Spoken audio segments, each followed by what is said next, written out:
لا إله إلا الله. அளவற்ற அருளாளனும் நிகரற்ற அன்புடையவனுமாகிய அல்லாஹ்வின் திருநாமத்தால் இந்த திருக்குர்ஆன் விளக்க உரையை ஆரம்பம் செய்கிறேன். அன்புக்குரிய பெரியவர்களே, அருமை தாய்மார்களே, உங்கள் அனைவருக்கும் முதற்கண் எனது உளம் கனிந்த சலாத்தினை தெரிவித்துக் கொள்கிறேன். அஸ்ஸலாமு அலைக்கும் வரஹ்மத்துல்லாஹி தஆலா வபரகாத்து. இந்த புனிதமான திருக்குர்ஆன் விளக்கு உரையில் பொருட்டால் அல்லாஹ் தஆலா நம்முடைய பாவங்களை எல்லாம் மன்னித்து நம்முடைய நியாயபூர்வமான கோரிக்கைகளை எல்லாம் ஏற்று நோயற்ற வாழ்வையும் குறைவற்ற செல்வத்தையும் தந்து அருள்வாரிப்பானாக. அன்புக்குரிய முஸ்லிம் சகோதரர்களே, திருக்குர்ஆனின் அல் அன்ஃபால் என்று சொல்லக்கூடிய 8வது அத்தியாயம். இந்த அத்தியாயத்தில் 27வது வசனத்தை சென்ற காலம் இங்கே சொல்லப்பட்டது. நீங்கள் ரொம்ப பலகீனமானவர்களாக இருந்தீர்கள், அல்லாஹ் தன்னுடைய உதவியை கொண்டு உங்களை பலப்படுத்தினான் என்று பத்ர் யுத்தத்தை மையமாக வைத்து சில வழக்கங்கள் இங்கே சொல்லப்பட்டது. அடுத்து 28வது வசனத்தில் அல்லாஹ் தஆலா சொல்கிறான், யா அய்யுஹல்லதீன ஆமனு லா தகூனுல்லாஹ வர் ரசூல வ தகூனு அமானாத்திக்கும் வ அன்தும் தஅலமூன். ஈமான் கொண்டவர்களே, நீங்கள் அல்லாஹ்வுக்கும் அல்லாஹ்வுடைய திருத்தூதருக்கும் துரோகம் செய்யாதீர்கள். நீங்கள் அறிந்து கொண்டு உங்களிடம் ஒப்படைக்கப்பட்ட அமானிதங்களுக்கு நீங்கள் மோசம் செய்யாதீர்கள், துரோகம் செய்யாதீர்கள் என்று அல்லாஹ் தஆலா சொல்கிறான். இந்த வசனத்தினுடைய பின்னணியில் சில சம்பவங்கள் சொல்லப்படுகிறது. அதாவது, மதீனாவினுடைய புறநகர் பகுதியில் சில யூதர்கள் வசித்து வந்தார்கள். அந்த யூதர்களில் பனு குரைலா என்று சொல்லக்கூடிய ஒரு கோத்திரத்தாரும் உண்டு. அவர்கள் முஸ்லிம்களுக்கு மிகப்பெரிய தொல்லைகளை தந்து கொண்டிருந்தார்கள். இத்தனைக்கும் நபிகள் நாயகம் ஸல்லல்லாஹு அலைஹி வஸல்லம் அவர்கள் அந்த பனு குரைலா என்ற வம்சத்தாரிடம் ஒரு ஒப்பந்தமும் செய்திருந்தார்கள். அந்த ஒப்பந்தத்தை மீறி அவர்கள் செயல்பட்டு கொண்டிருந்தார்கள். ஹிஜ்ரி 4ஆம் ஆண்டின் போது ஹந்தக் என்ற ஒரு யுத்தம் நடைபெற்றது. அந்த யுத்தத்தின் பொழுது காபிர்களோடு சேர்ந்து இந்த பனு குரைலா கூட்டத்தாரும் அவர்களோடு சேர்ந்து மதீனா நகரத்தை தாக்க முற்பட்டார்கள். இப்படி வரம்பு மீறிய செயல்களை அவர்கள் செய்து கொண்டிருந்தார்கள் என்பதனால் ஹிஜ்ரி 5வது ஆண்டின் போது நபிகள் நாயகம் ஸல்லல்லாஹு அலைஹி வஸல்லம் அவர்கள் ஒரு 3000 பேரை திரட்டிக்கொண்டு அவர்களை முற்றுகையிட்டார்கள். அந்த யூதர்கள் பனு குரைலா என்ற கோத்திரத்தாரை முற்றுகையிட்டார்கள். பல நாட்கள் அந்த முற்றுகை நீடித்தது. அப்புறம் கடைசியில் நபிகள் நாயகம் ஸல்லல்லாஹு அலைஹி வஸல்லம் அவருடைய தீர்ப்புக்கு இணங்க வேண்டும் என்று சொல்லப்பட்டது. அப்பொழுது அந்த யூதர்கள் சொன்னார்கள், நீங்கள் அபூ லுபாபா என்ற அந்த சஹாபி அனுப்பி வையுங்கள், அவரிடத்தில் நாங்கள் ஆலோசனை செய்து கொள்கிறோம் என்று அவர்கள் சொன்னார்கள். இந்த அபூ லுபாபா என்பவர் சஹாபி. உடனே அந்த சஹாபியை நபிகள் நாயகம் ஸல்லல்லாஹு அலைஹி வஸல்லம் அவர்கள் அந்த பகுதிக்கு அனுப்பினார்கள். அனுப்பியவருடைய அசல் நோக்கமே பெருமானார்களுடைய தீர்ப்புக்கு அவர்களை இணங்க வைக்க வேண்டும் என்பதுதான். இவர்கள் அங்கே போனபோது இந்த அபூ லுபாபா அவர்களுடைய குடும்பம், கோத்திரத்தார் குடும்பமெல்லாம், அவர்களுடைய பொருளாதாரம் எல்லாம் அந்த யூதர்கள் வசித்து கொண்டிருந்தார்கள் அவர்கள் பக்கம்தான் இருக்கிறது. எனவே தன்னுடைய குழந்தை குட்டிகள் குடும்பத்தார்களுக்கு ஒரு அனுசரணையாக இருப்பார்கள் என்ற அடிப்படையில் அவர்களோடு இவர் இணக்கமாக நடந்து கொண்டிருந்தார். அதனால்தான் அவர்கள் சொன்னார்கள், அபூ லுபாபாவை அனுப்பி வையுங்கள், அவர்களிடத்தில் நாங்கள் ஆலோசனை செய்து கொள்கிறோம் என்று சொன்னார்கள். இந்த சஹாபி அங்கே சென்றபோது அந்த யூதர்கள் கேட்டார்கள், முஹம்மதுனுடைய அந்த தீர்ப்புக்கு நாங்கள் இணங்கலாமா என்று கேட்டார்கள். அப்போ இந்த அபூ லுபாபா அவர்கள் இணங்கலாம் என்று சொல்லிவிட்டு இப்படி ஒரு கையை இப்படி காட்டினார். கடைசியில் உங்களுடைய முடிவு என்னவென்றால், நபிகள் நாயகம் ஸல்லல்லாஹு அலைஹி வஸல்லம் முடிவு என்னவென்றால் இதுதான் என்று காண்பித்தார். அதாவது மரண தண்டனை தான், உங்களுக்கு மரண தண்டனை தான் இது முடிவு என்று அவர் சொன்னார். இந்த விஷயம் இருக்கிறது, இது இராணுவத்தினுடைய இரகசிய செய்தி, இது வெளிப்படுத்தக்கூடாது. ஆனால் இந்த சஹாபி தன்னுடைய குடும்பத்திற்கு அனுசரணையாக இருப்பார்கள் என்பதனால் அவர்களுக்கு ஆலோசனையை சொல்ல வந்த இந்த சஹாபி இதையும் சொல்லிவிட்டார். இந்த இரகசியத்தையும் வெளிப்படுத்தி விட்டார். சூசகமாக கையை இந்த பக்கம் வைத்து உங்களுக்கு மரண தண்டனை தான் என்பதை தெளிவாக சொல்லாமல் இதுதான் அவர்களுடைய முடிவு என்று அவர் சொல்லிவிட்டார்.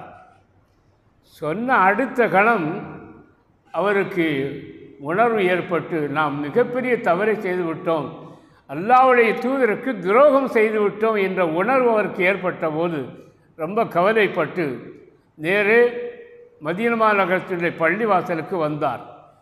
பள்ளிவாசலுக்கு வந்து ஒரு தூணில் ஒரு கயிற்றை எடுத்து வைத்து கொண்டு தன்னை சேர்த்து அந்த தூணிலை கட்டி கொண்டார். கட்டி கொண்டு, எனக்கு அல்லாஹ்வுடைய மன்னிப்பு கிடைக்கின்ற வரையிலும் நான் சாப்பிட மாட்டேன், குடிக்கவும் மாட்டேன், இந்த கட்டையும் அவிழ்த்து விட மாட்டேன் என்று அவர் சொல்லிக்கொண்டார். இப்படி ஒரு சபதம் எடுத்துக்கொண்டார். ஒரு 7 நாட்கள் ஆயிற்று.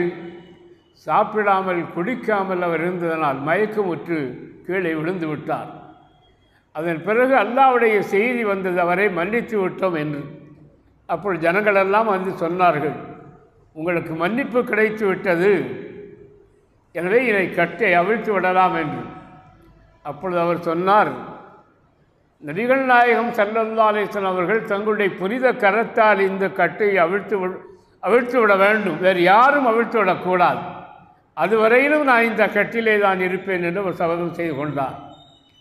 அப்பொழுது நபிகள் நாயகம் ஸல்லல்லாஹு அலைஹி வஸல்லம் அவர்கள் வந்து இந்த கட்டை அவிழ்த்து விட்டார். இந்த சம்பவத்தை நிலைக்கடனாக வைத்துத்தான் இந்த ஆயத்து இறங்குகிறது. லா தஹூனுல்லா, அது ஈமான் கொண்டவர்களே, நீங்கள் அல்லாஹ்வுக்கும் அல்லாஹ்வுடைய திருத்தூதருக்கும் துரோகம் செய்யாதீர்கள் என்று இந்த ஆயத்து இந்த சம்பவத்தை நிலைக்கடனாக கொண்டுதான் இறங்கப்பெற்றது என்று அறிஞர்கள் மக்கள் சொல்வார்கள். இது ஒன்று. இன்னொன்று, பெருமானார் ஸல்லல்லாஹு அலைஹி வஸல்லம் அவர்கள் மதீனா நகரத்திலே இருந்து 13 ஆண்டுகளுக்கு பிறகு மக்கா நகரத்திற்கு பிரவேசம் செய்ய இருக்கிறார்கள் என்பது ஒரு இரகசிய செய்தி. மக்காவுக்கு போக வேண்டும் என்று. இந்த இரகசிய செய்தியை ஒரு சஹாபி, ஹாத்திப் இப்னு அபில் பல்தா என்று சொல்லக்கூடிய ஒரு சஹாபி ஒரு கடிதம் எழுதி அந்த குறைஷிகளுக்கு அனுப்பி வைத்து விட்டார். நபிகள் நாயகம் ஸல்லல்லாஹு அலைஹி வஸல்லம் அவர்கள் மக்காவுக்கு பிரவேசம் செய்ய இருக்கிறார்கள் இது ஒரு செய்தியை அனுப்பிவிட்டார். இதுவும் இராணுவத்தினுடைய இரகசிய செய்தி தான். இந்த செய்திகளெல்லாம் வெளியிடக்கூடாது. ஆனால் அந்த சஹாபி வெளியிட்டு விட்டார். அல்லாஹ் தஆலா நபிகள் நாயகம் ஸல்லல்லாஹு அலைஹி வஸல்லம் அவர்களுக்கு செய்தி அனுப்பி இப்படி ஒரு கடிதம் அங்கே குறைஷிகளுக்கு சென்று கொண்டிருக்கிறது என்று அல்லாஹ் தஆலா அறிவித்து விட்டான். உடனே நபிகள் நாயகம் ஸல்லல்லாஹு அலைஹி வஸல்லம் அவர்கள் அந்த கடிதத்தை கைப்பற்றுவதற்கு ஆளை அனுப்பினார்கள். கடிதம் கைப்பற்றப்பட்டு விட்டது. அந்த சஹாபியை கூப்பிட்டார்கள், ஏன் இப்படி செய்தீர்கள் என்று. அவர், நாயகமே, நான் தவறு செய்துவிட்டேன், நான் தான் எழுதிய தவறு செய்துவிட்டேன் நாயகமே என்று தவறை ஒப்புக்கொண்டார். உடனே ஹஸரத் உமர் ஃபாரூக் ரலியல்லாஹு அன்ஹு அவர்கள் சொன்னார்கள், நாயகமே, எனக்கு உத்தரவுதாருங்கள், இவருடைய தலையை சீவி விடுகிறேன், இவர் துரோகம் செய்து விட்டார் என்று சொன்னார்கள். அப்பொழுது நபிகள் நாயகம் ஸல்லல்லாஹு அலைஹி வஸல்லம் சொன்னார்கள், அவரை கொலை செய்ய வேண்டாம், அவர் பத்ர் யுத்தத்தில் கலந்து கொண்டவர். பத்ர் யுத்தத்தில் கலந்து கொண்ட சஹாபிகளை பற்றி பெருமான அல்லாஹ் தஆலா சொல்கிற போது, நீங்கள் எது வேண்டுமானாலும் செய்து கொள்ளுங்கள், உங்களை நான் மன்னித்து விடுகிறேன் என்று அல்லாஹ் தஆலா சொல்லியிருக்கிறான். அப்படிப்பட்ட பதில் சஹாபியாக இருக்கிறதுனால் அவரை ஒன்றும் செய்யாதீர்கள் என்று பெருமானார் சொல்லிவிட்டார்கள். இதுவும் ஒரு சம்பவம். இதையும் நிலைக்கலனாக கொண்டுதான் இந்த ஆயத்து இறங்கப்பட்டது என்று அறிஞர் பெருமக்கள் சொல்லுவார்கள். இருந்தபோதிலும் சில சம்பவங்களை மையமாக வைத்து ஆயத்து இறங்கப்பட்டாலும் கூட அதில் உள்ள கருத்துக்கள் இருக்கின்றன. அது பொதுவானது. அது அந்த சம்பவத்துக்கு மாத்திரம் உரியதல்ல. அது ஒரு பொதுவானது, எல்லா மக்களுக்கும் உள்ளது தான். அல்லாவுக்கும் அல்லாவுடைய திருத்தூதருக்கும் மோசம் செய்யாதீர்கள், துரோகம் செய்யாதீர்கள் என்றால் எல்லாரை பார்த்தும் அல்லாஹ் சொல்லக்கூடிய வார்த்தை தான். யாரும் யாருக்கும் துரோகம் செய்யக்கூடாது. இங்கே பெருமானார்களுக்கு துரோகம் செய்ததை மையமாக வைத்து இந்த ஆயத்து இறங்கப்பட்டாலும் பொது கருத்து என்ன? துரோகம் செய்யக்கூடாது. யாராக இருந்தாலும் யாருக்காக இருந்தாலும் துரோகம் செய்யக்கூடாது என்பதுதான் இதனுடைய மைய கருத்தாகும். எனவே உலகத்தில் வாழுகிற எந்த மனிதர்களாக இருந்தாலும் சரி, மற்றவர்களுக்கு இடையூறு ஏற்படுகிறார் போல எந்த துரோகமும் மோசமும் செய்யக்கூடாது என்பதை அல்லாஹ் தஆலா இங்கே சொல்லி காட்டுகிறான். அடுத்து அல்லாஹ் தஆலா சொல்லுகிற போது ஓ தஹூனு அமானாத்திக்கும் வாந்தும் தஅலமூன், நீங்கள் அறிந்து கொண்டு உங்களிடத்தில் ஒப்படைக்கப்பட்ட அமானிதங்களுக்கு மோசம் செய்யாதீர்கள், துரோகம் செய்யாதீர்கள் என்று அல்லாஹ் தஆலா சொல்கிறான்.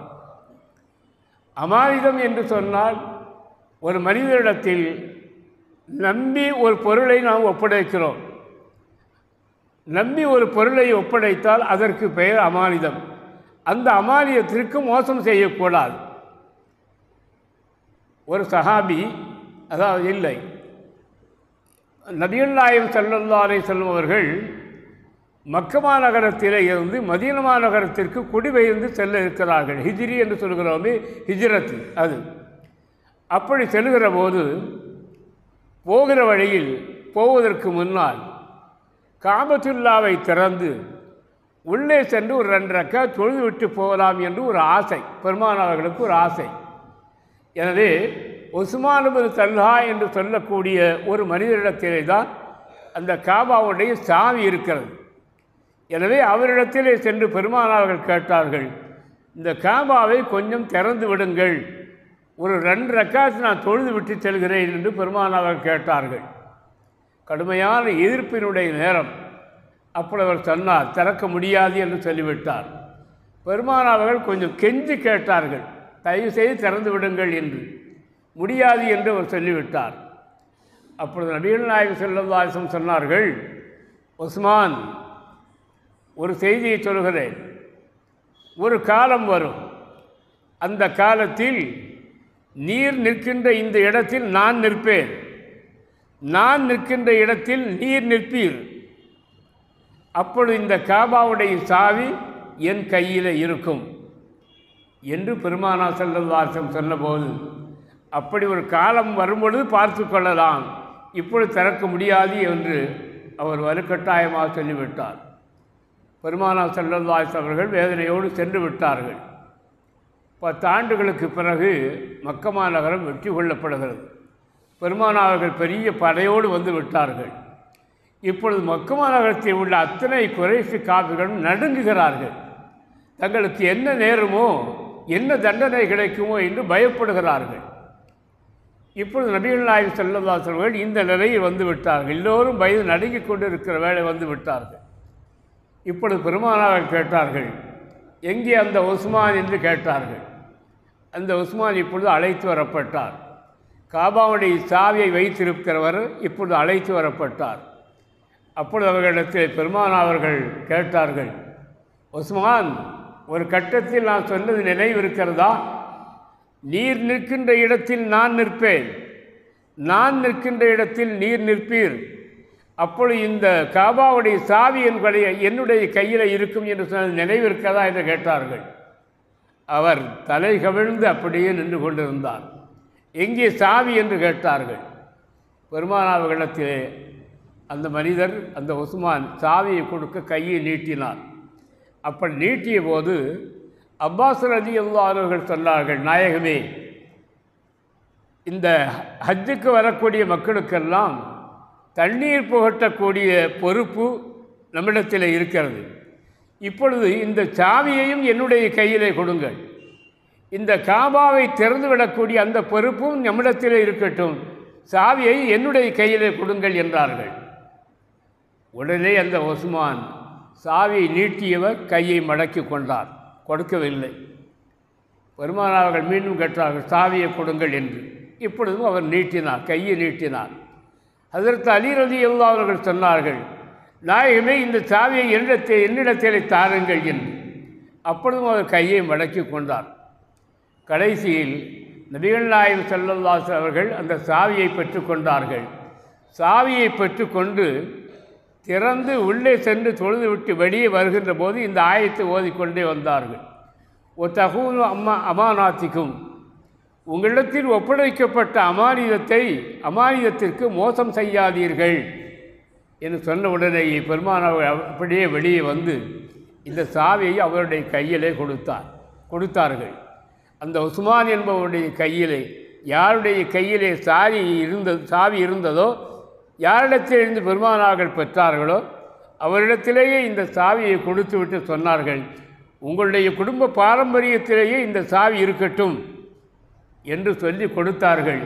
என்ன ஒரு ஆச்சரியம் என்னவென்றால், இந்த 1400 ஆண்டுகளுக்கு மேலாகிறது, இன்றும் அந்த குடும்பத்திலே தான் அந்த சாவி இருக்கிறது.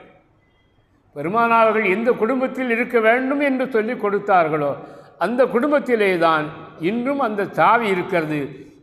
இந்த சம்பவத்தை நிலைக்கலனாக கொண்டுதான் அல்லாஹ் தஆலா சொன்னான், ஒத்தகூலு அமானாத்திக்கும், உங்களிடத்திலே ஒப்படைக்கப்பட்ட அமானியத்திற்கு மோசம் செய்யாதீர்கள் என்று இந்த சம்பவத்தை நிலைக்கலனாக கொண்டுதான் இறக்கப்பட்டது என்பதையும் அறிஞர் பெருமக்கள் நமக்கு சொல்லி காட்டுவார்கள். அமானியத்திற்கு மோசம் செய்யக்கூடாது. நம்மிடத்திலே யார் எந்த ஒரு பொருளை ஒப்படைத்தாலும் சரி, அல்லது ஒரு செய்தியை சொல்லி யாரிடத்திலே சொல்லாதீர்கள் என்று சொன்னாலும் அதுவும் அமானிதம்தான், சொல்லக்கூடாது. பொருட்களை ஒப்படைத்திருந்தால் அந்த பொருட்களை திரும்பி ஒப்படைத்து விட வேண்டும். ஒரு செய்தியை சொல்லி யாரிடத்தையும் சொல்லாதீர்கள் என்றால் சொல்லாமல் இருக்க வேண்டும். இதுதான் அமானிதம் என்பது. எனவே அமானிதத்திற்கு மோசம் செய்யக்கூடாது என்ற அடிப்படையில் ஒரு நீதி கதை ஒன்று பாரசீக மொழியிலே நான் படித்திருக்கிறேன். அதில் நீதி கதை தான் அது. ஒரு இரும்பு வியாபாரி, அந்த இரும்பு வியாபாரி வெளிநாடு சென்று வியாபாரம் செய்துவிட்டு வர வேண்டும். சில மாதங்கள் தாமதமாகலாம். எனவே இருக்கின்ற அந்த இரும்புகளை எல்லாம் யாரிடத்தில் ஒப்படைத்து செல்வது? அவருக்கு தெரிந்த ஒரு நண்பர் இருந்தார், அண்டை வீட்டுக்காரர். அவரிடத்தில் சென்று, இந்த இரும்புகளெல்லாம் உங்களிடத்திலே இருக்கட்டும், நான் 2-3 மாதங்கள் வெளிநாடு சென்று விட்டு நான் வருகிறேன், வந்ததற்கு பிறகு இதை நான் வாங்கி கொள்கிறேன் என்று அவர் சொன்னார். சரி என்று ஒப்புக்கொண்டு அவரும் வாங்கி கொண்டார். சில மாதங்கள் சென்று அவர் திரும்ப வந்தார். வந்து கேட்டார், உங்களிடத்திலே ஒப்படைத்தேனே அந்த இரும்புகளை எல்லாம் என்னிடத்தில் கொடுங்கள் என்று. அப்பொழுது அந்த இரும்பை பெற்றுக்கொண்டவர் சொன்னார், எலிகளெல்லாம் அந்த இரும்பு கம்பிகளை எல்லாம் கரம்பி அத்தனையும் சாப்பிட்டு விட்டது. எலிகள் இரும்பை சாப்பிட்டு விட்டது. எனவே எந்த இரும்பும் என் கையில் இல்லை என்று அவர் சொன்னார். இரும்பையெல்லாம் விற்று பழத்தை சாப்பிட்டு விட்டு அவர் பொய் சொன்னது இப்படி சொன்னார், எலிகள் சாப்பிட்டு விட்டது என்று சொன்னார். அவர் கொஞ்ச நேரம் யோசித்து விட்டு அந்த இரும்பை கொடுத்தவர் சொன்னார், ஆமாம், நானும் கேள்விப்பட்டிருக்கிறேன், எலிகளுக்கு பற்கள் வளர்ந்து கொண்டே இருக்கும், எதையாவது ஒன்றை கரம்பிக்கொண்டே இருக்கும். எனவே இந்த இரும்புகளை இந்த எலிகள் சாப்பிட்டு இருக்கலாம் என்று சொன்னவுடனேயே அவருக்கு சந்தோஷம். நாம் சொன்னதை அப்படியே நம்பிவிட்டார் என்று. இவர் சொல்லிவிட்டு போகிற போக்கில், இந்த இரும்பு கடைக்காரர் போகிற போக்கில், இந்த இரும்பை யாரிடத்திலே ஒப்படைத்தாரோ அவருடைய மகன் வெளியிலே விளையாடி கொண்டிருந்தான், ஒரு சிறுவன். அவனை கடத்தி கொண்டு போய் விட்டார். இவர் மகனை காலம் என்று பதறுகிறார். மறுநாள் அன்று இவருடைய வீட்டிற்கு பக்கமாக அந்த இரும்பு வியாபாரி வந்தார். அவரிடத்தில் சொன்னார், என்னுடைய மகனை காணோம், எங்கேனும் நீங்கள் பார்த்தீர்களா என்று. அப்பொழுது அந்த இரும்பு வியாபாரி சொன்னார், நேற்றைய தினம் ஒரு ராஜாளி பறவை ஒன்று ஒரு பையனை தூக்கி கொண்டு போவதை நான் பார்த்தேன். ஒரு கார் உங்களுடைய மகனாக இருக்கலாம் என்று நினைக்கிறேன் என்று சொன்ன உடனே, ஐயோ, எங்கேயாவது பார்த்திருக்கிறீர்களா? ராஜாளி பறவை ஒரு பையனை தூக்கி கொண்டு போகுமா என்று அவர் சொன்னார். அப்பொழுது இரும்பு வியாபாரி சொன்னார், இரும்புகளை எல்லாம் எலிகள் கரம்பி தின்று போய்விடும் என்றிருந்தால் ராஜாளி பறவை பையனை ஏன் தூக்கி போகக்கூடாது என்று சொன்னார். அப்போது அவருக்கு உண்மை விளங்கிவிட்டது, இவர்தான் மகனை கடத்தி சென்றிருக்கிறார் என்று. பழிக்கு பழி வாங்குவதற்கு இப்படி செய்திருக்கிறார் என்று சொல்லி தவறை ஒப்புக்கொண்டார் என்று ஒரு நீதி கதை சொல்லப்படுவது உண்டு. அதாவது அமானிதங்களுக்கு மோசம் செய்யக்கூடாது என்ற அடிப்படையில் அந்த நீதி கதை எங்கு சொல்லப்பட்டிருக்கிறது என்பதை பார்க்கிறோம். அடுத்து அல்லாஹ் தஆலா சொல்கிறான், வாலமு அன்னமா அம்வாலுக்கும் வாவுலாதுக்கும் ஃபித்னா, உங்களுடைய பொருள் நீங்கள் அறிந்து கொள்ளுங்கள், உங்களுடைய பொருள் செல்வங்களும் உங்களுடைய மக்கள் செல்வங்களும் ஃபித்னா, ஒரு சோதனை பொருள். அன்னல்லாஹ இந்தஹு அஜ்ருன் அலீம், அல்லாஹ்விடத்திலே தான் மகத்தான நற்கூலி இருக்கிறது என்று அல்லாஹ் தஆலா சொல்கிறான். உங்களுடைய பொருள் செல்வங்களும் மக்கள் செல்வங்களும் அது ஒரு சோதனை பொருள், ஃபித்னா என்று அல்லாஹ் தஆலா சொல்கிறான். மனிதன் பலவிதமான தவறுகளை செய்வதற்கு இவைதான் காரணமாக அமைந்திருக்கிறது. தன்னுடைய குழந்தை குட்டிகள், தாம் சேமித்து வைத்த செல்வங்கள், இவைதான் மனிதன் தவறு செய்வதற்கு பல காரணங்களாக அமைந்திருப்பதை பார்க்கிறோம். ஒரு மனிதனுக்கு திருமணம் நடைபெறுகிறது என்று சொன்னால், தன்னுடைய மகனுக்கு திருமணம் நடைபெறுகிறது என்று சொன்னால், அந்த திருமண வைபவத்தில் மார்க்கத்திற்கு முரணான பல விஷயங்கள் நடப்பதை நாம் பார்க்கிறோம். இவை அத்தனையும் தன்னுடைய மகனின் மீது கொண்டிருக்கிற அந்த பற்றின் காரணமாகத்தான் இந்த முரண்பட்ட செயல்பாடுகளெல்லாம் நடப்பதை நாம் பார்க்கிறோம். வீண் விரயங்கள் மற்றும் பல தவறுகள் நடப்பதை நாம் பார்க்கிறோம். இவையெல்லாம் மக்களின் மீது கொண்டிருக்கின்ற அந்த பாசத்தின் காரணமாகத்தான் நடைபெறுகிறது. எனவே அந்த மக்கள் யார் என்பதை பற்றி அல்லாஹ் தஆலா சொல்கிறான், உங்களுடைய மக்களும் உங்களுடைய பொருள் செல்வங்களும் அது ஃபித்னா, அது ஒரு சோதனை பொருள்தான். எனவே நீங்கள் எச்சரிக்கையாக இருக்க வேண்டும் என்பதை அல்லாஹ் தஆலா இங்கே குறிப்பிடுகிறான். ஒரு சமயம் அதாவது ஒரு மனிதர் உமருல் ஃபாரூக் ரலியல்லாஹு அன்ஹு அவங்களுடைய ஆட்சி காலத்தின் போது ஒரு மனிதர் இப்படி சொல்லி கொண்டிருந்தார். என்ன சொன்னார்? உண்மையை வெறுக்கிறேன், குழப்பத்தை விரும்புகிறேன் என்று அவர் சொன்னார். இந்த வார்த்தையை கேட்டவுடனே உமருல் ஃபாரூக் ரலியல்லாஹு அன்ஹு அவர்களுக்கு கடுமையான கோபம் ஏற்பட்டு அவனுடைய தலையை சீவி விட வேண்டும், கொலை செய்துவிட வேண்டும் என்று சொன்னபோது ஹஸரத் அலி ரலியல்லாஹு அன்ஹு சொன்னார்கள், உடனடியாக அந்த தீர்வுக்கு நீங்கள் வராதீர்கள். அவர் என்ன சொல்கிறார், அந்த சொல்லினுடைய உண்மை பொருள் என்ன என்பதை விளங்கி கொண்டு நாம் செய்யலாம் என்று சொன்னார்கள். அப்பொழுது உமருல் ஃபாரூக் அவர்கள் சொன்னார்கள், என்ன சொல்லப் போகிறார் இதற்கு விளக்கம்? பகிரங்கமாகவே சொல்லுகிறார், உண்மையை வெறுக்கிறேன் என்று சொல்கிறார், குழப்பத்தை விரும்புகிறேன் என்று சொல்கிறார், இதற்கு என்ன விளக்கம் சொல்லப் போகிறார் என்று உமருல் ஃபாரூக் அவர்கள் சொன்னார்கள். அப்பொழுது அலி ரலியல்லாஹு தஆலா அன்ஹு அவர்கள் ஒரு விளக்கம் சொன்னார்கள். உலகத்தில் உண்மை என்று சொன்னால் மரணத்தை தவிர்த்து எதுவும் உண்மை கிடையாது. மரணம் ஒன்றுதான் நிச்சயமானது, உண்மையானது, வேறு எதுவும் உண்மை கிடையாது. அப்படியானால் உண்மை என்று சொன்னால் மரணம் என்று பொருள். மரணத்திற்குத்தான் உண்மை என்று சொல்லப்படும். அவர் எல்லோரையும் மரணத்தை யாரேனும் விரும்புவார்களா? எந்த மனிதனும் விரும்ப மாட்டான். அதுபோலவே இவரும் விரும்பவில்லை. மரணத்தை வெறுக்கிறேன் என்று சொல்லுவதற்கு பதிலாக உண்மையை வெறுக்கிறேன் என்று அவர் சொல்கிறார். உண்மையை வெறுக்கிறேன் என்று சொன்னால் பொருள் என்ன? மரணத்தை வெறுக்கிறேன் என்பதுதான் அது பொருள்.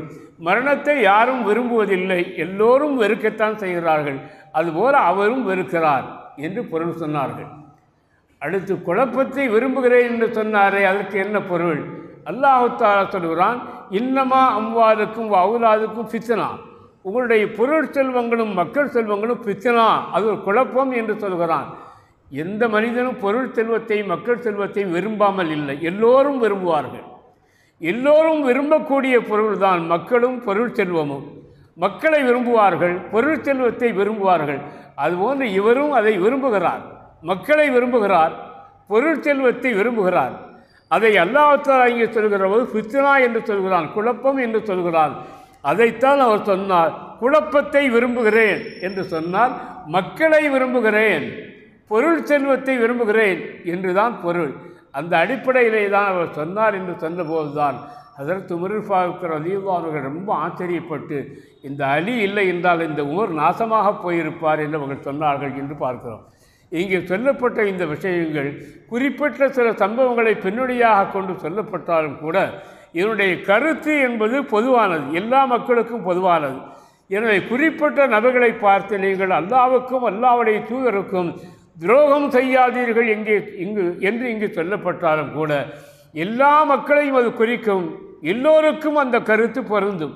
யாரும் யாருக்கும் துரோகம் செய்யக்கூடாது என்பதை மையமாக வைத்து அல்லாஹ் தஆலா இங்கே சொல்கிறார். அதே வேளையில் அல்லாஹ்வும் அல்லாஹ்வுடைய திருத்தூதரும் பல கடமைகளை நமக்கு சொல்லித் தந்திருக்கிறார்கள்.